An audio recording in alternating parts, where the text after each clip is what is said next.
Hai Passengers, apa kabar? Balik lagi sama Pidas 81 dengan aku, Areta. Jadi di video leads pertamanya Pidas kali ini, aku bakal ngasih Passengers tentang metode apa aja sih yang bisa dilakukan untuk mendeteksi apakah diri kita terinfeksi virus corona atau tidak. Nah, pasti banyak banget kan dari Passengers yang udah dengar dengan kata-kata swab, rapid, dan lain-lain. Tentunya mungkin pasti masih ada di antara Passengers yang nggak tahu apa sih perbedaannya dan caranya tuh gimana. Kalau gitu, langsung dengar penjelasannya berikut ya. Yang pertama adalah tes PCR. Tes PCR atau Polymerase Chain Reaction adalah mekanisme membaca kode genetik pada sampel untuk mengetahui keberadaan COVID-19 atau mendiagnosis infeksi virus corona aktif di dalam tubuh.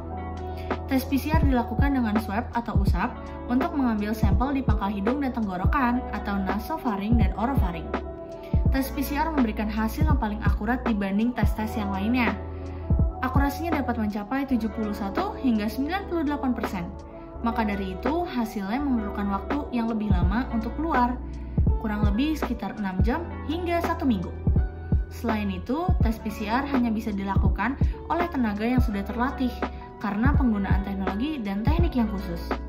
WHO pun telah merekomendasikan untuk menggunakan metode swab tes PCR untuk mendeteksi COVID-19. Yang kedua adalah rapid atau swab tes antigen. Tes antigen adalah tes imun yang berfungsi untuk mendeteksi keberadaan antigen virus tertentu yang menunjukkan adanya infeksi virus pada tubuh saat ini. Tes antigen akan positif apabila tertangkap materi tubuh dari virus corona maupun tidak bersifat spesifik untuk COVID-19.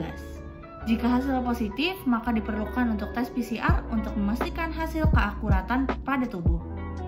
Untuk mendeteksi virus COVID-19, pemeriksaan tes rapid antigen lebih tepat hasilnya dibanding rapid test antibody.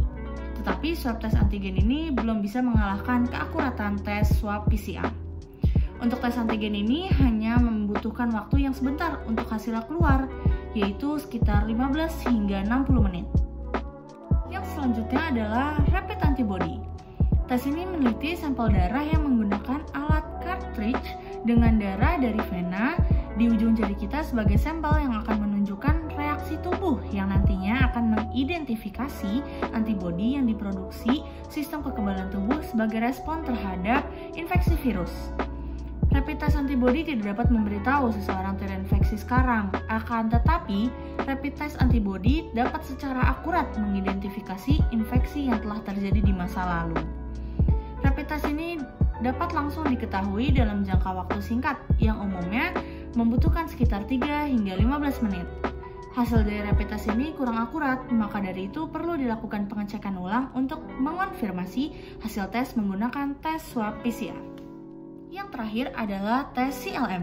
Tes CLM merupakan kepanjangan dari Corona Likelihood Metric, yang merupakan aplikasi untuk mengecek gejala COVID-19 secara mandiri. CLM menggunakan teknologi berbasis machine learning yang dapat menilai kelayakan seseorang untuk mengikuti tes COVID-19 dengan metode PCR. Saat seseorang mengikuti tes CLM, orang tersebut harus menjawab berbagai pertanyaan dengan jujur tentunya, karena nanti di akhir tes, sistem akan memberikan skor atas jawaban kita dan menggolongkan kita apakah kita termasuk sehat, orang dalam pemantauan, atau pasien dalam pengawasan. Tidak hanya itu saja, sistem juga akan memberikan jadwal untuk kita melakukan tes PCR pada fasilitas kesehatan terdekat jika skor kita mencapai jumlah tertentu.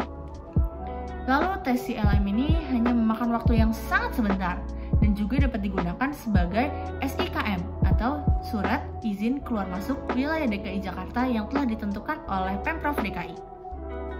Nah, pasti Passengers banyak yang bingung kan?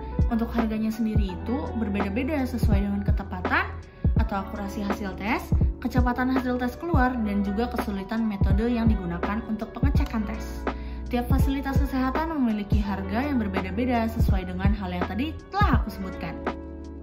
Tenang aja Passengers, informasi yang barusan aku sampaikan kurang lebih akurat dan terpercaya karena aku mengambil dari sumber-sumber seperti Dinas Kesehatan DKI Jakarta, Alo Dokter, Health Detik, Megapolitan Kompas, Halodoc, dan IMC. Kurang lebihnya mohon maaf, semoga berguna ya informasinya bagi Passengers. Jangan lupa untuk terus jaga kesehatan dan terapkan 3M. Sampai berjumpa di video-video PIDES selanjutnya. Dadah!